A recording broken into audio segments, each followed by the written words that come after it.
Bro, the Japanese are on some shit, bro. Definitely. We need to look into the Japanese. That's the only people that the Mongols didn't take over. And why? Because the samurais fucked them up. The Mongols showed up and they tried to take over Japan on several occasions, more than one occasion.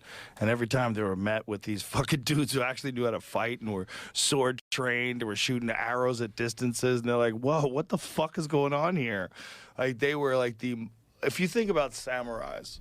What the fuck was a samurai? Like Japan was the origins of karate, judo, jujitsu.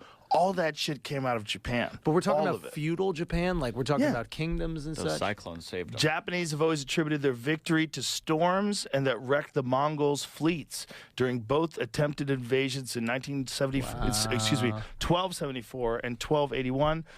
They concluded that Japan was protected from invasion by a divine wind, or kamikaze, which was invoked in World War II to inspire pilots to launch suicide attacks on Allied ships.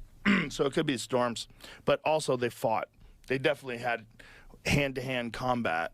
And a samurai was like, what is the equivalent of that today? Is that like a military dude, or is that like a street dude? I mean, eventually they became ronins. There was like a period of time during Musashi's era where there were mostly like samurais without a master. And they would have like one-on-one duels. That's like the Book of Five Rings is based on Miyamoto Musashi's writings about. I don't know the book.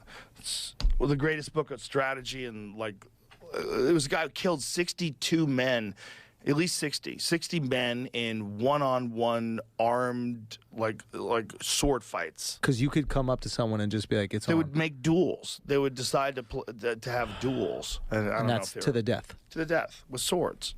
Fucking. And Musashi killed everybody. He was that and dude. he just became the boogeyman. Yeah, he became the boogeyman. But his philosophy was that to be a great swordsman, you had to be good at calligraphy, you had to be good at poetry, you had to be able to make art. Bro, imagine the dude that killed your dad was a poet. Bro, imagine your dad died, and then the next day he's like, flowers are green, flowers are blue. I don't think we're talking about like haikus. I think we're talking about different kinds of poetry.